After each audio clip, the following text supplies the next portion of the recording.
in the case of those people who don't know Arabic, that when they're reading the Quran, they may have a mushaf with them, and they read from the Arabic and they read from the translation, whether it's in Urdu or English or whatever.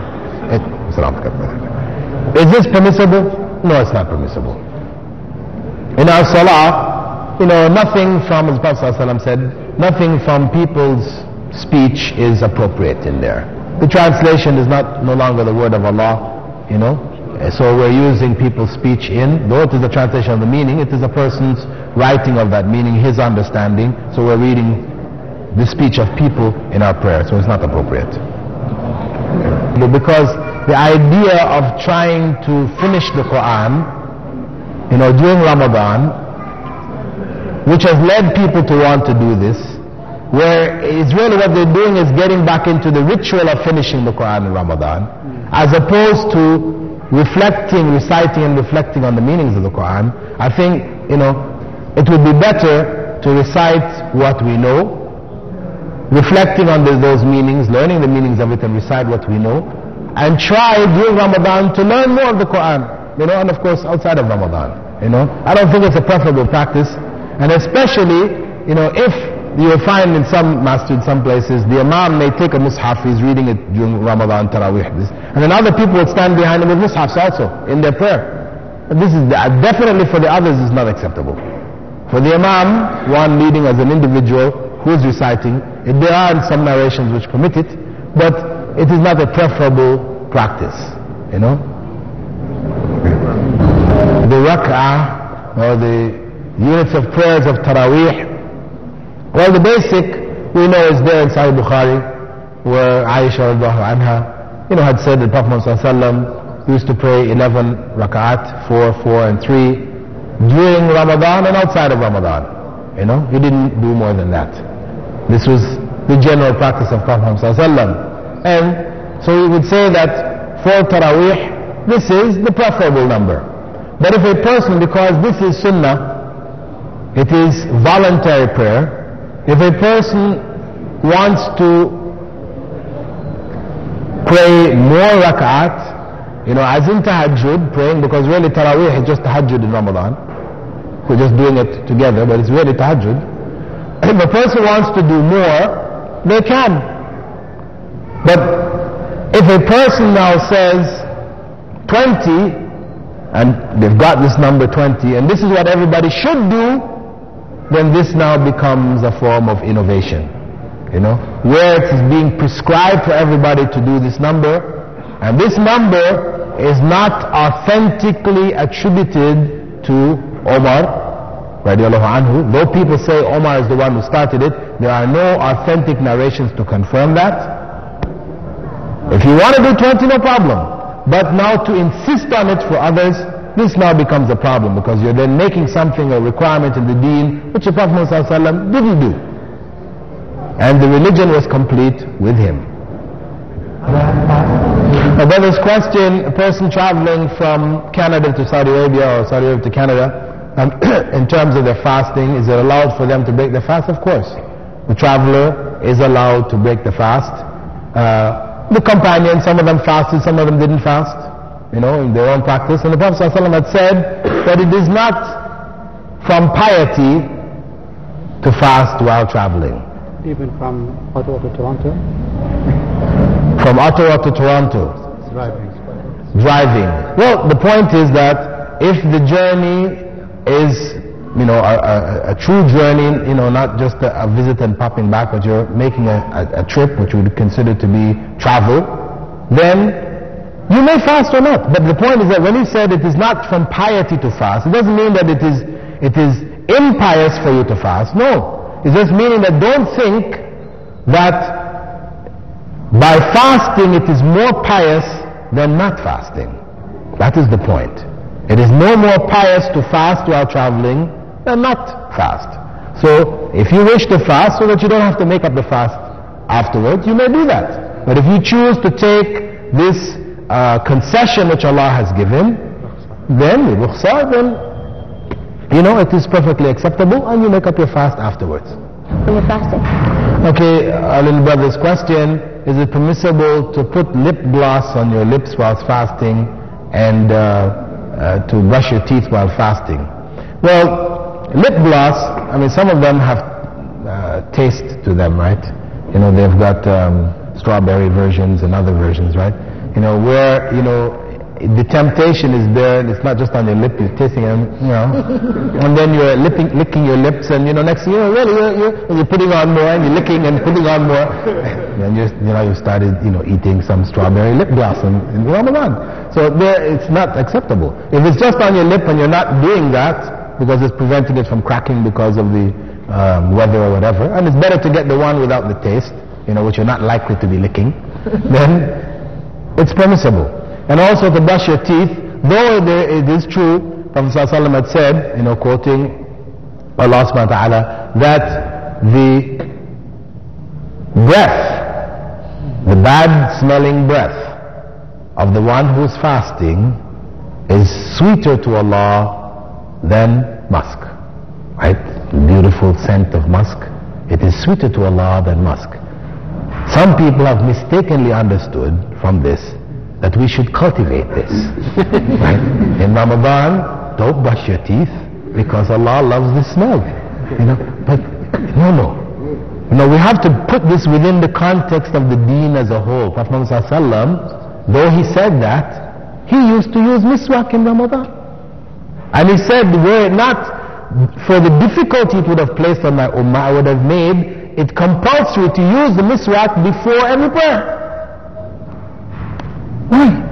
Because it freshens the breath. We're praying, turning to each other and saying, Assalamu alaikum wa rahmatullah. You know, this is the point. You know, freshen the breath so that, you know, we're not harming our brothers and sisters that we're praying besides. So it is perfectly legitimate. It is from the sunnah to use miswak or whatever functions as miswak. Somebody says, well, toothpaste has a taste. Miswak has a taste. I mean, of course, the miswaks that we might be getting from here, you know, which are old and dried out and these kind of things, you know, so when you use it, it's just like, you know, some piece of wood rubbing on your teeth. This is not the real miswak, right? The miswak, which is from, you know, Arabia or India, wherever it's growing, you know, there it's a root, and that root is filled with sap. It is moist, and it has a taste, and it does clean, it will have a taste. Of course, you don't swallow it, you spit it out, but it will freshen the breath. So toothpaste functions in a similar way. It is permissible to use toothpaste also. What about don't?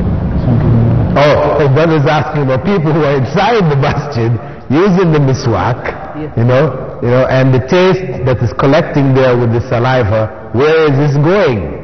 Well, maybe if you look under the rugs you might find no, sure. I mean, we should be careful that using it, you should spit it out. You don't swallow it now. You know, if you're using this, your mouth like this, outside of Ramadan, okay, fine, no problem, swallow it. But in Ramadan fasting, then, and we've built up something there from using miswak, we should spit it out. Because otherwise, then we are involved in a process of what could be considered breaking the fast, inadvertently.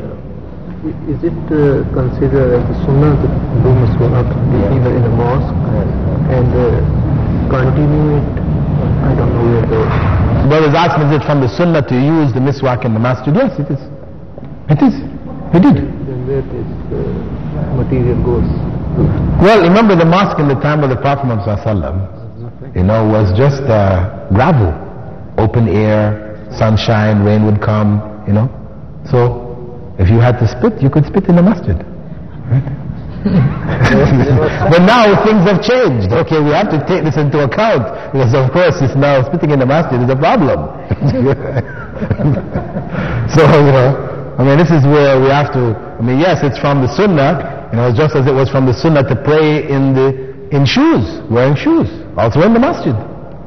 But again, today you come, you know, during the winter with the snow and the stuff on your boots, come marching into the masjid to pray, you're going to be hurting other people. Exactly. I see some people, they do practice. Yeah, this is where, again, you know, there has to be what they call fiqh, understanding, you know. It's not just you take hadith, Prophet ﷺ did this, so I'm just going to do it, no matter what, you know. There's a misunderstanding. You know, because it's, you know, the point is that the sunnah is applied with understanding. There's certain aspects of the sunnah, okay, there's no understanding. Prophet ﷺ said, we didn't know. don't sleep on your stomach. Okay, in the times of the past we didn't know. Now we found out recently that sleeping on your stomach does cause problems, back problems, etc., etc. It also, they found that is one of the biggest factors in cot death for children who die in the ages of 1, 2, so on and so. The doctors have warned, don't put your children to sleep in the stomachs, on the stomachs. So something like that, where the Prophet ﷺ tells us don't do this or do this or so and so, where we're not able to figure out necessarily why or not, we go ahead and we do these things. But where there are things where the consequence of it can obviously become harmful in our times, and we look back in the time of Prophet ﷺ and we see when it was done, it wasn't harmful, then we have to apply it similarly, meaning that if we're traveling on the road, time for salah comes, we can get out of the car, stop on the side, and we pray with our shoes on, no problem.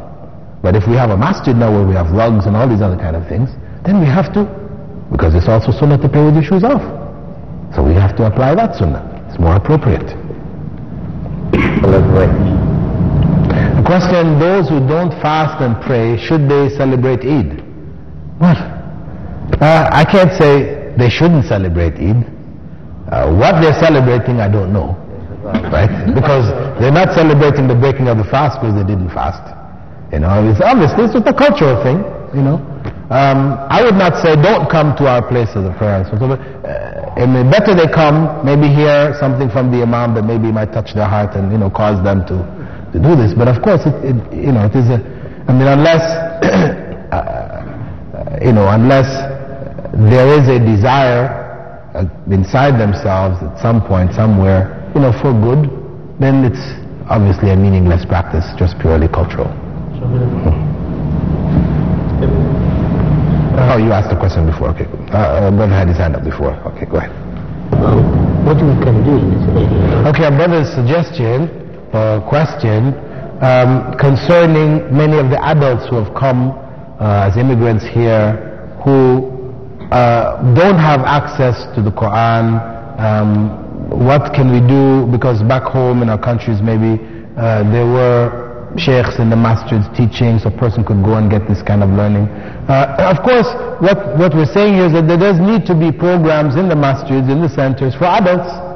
I mean, we shouldn't just focus on the children and forget the adults, because we all need to be close to the Quran.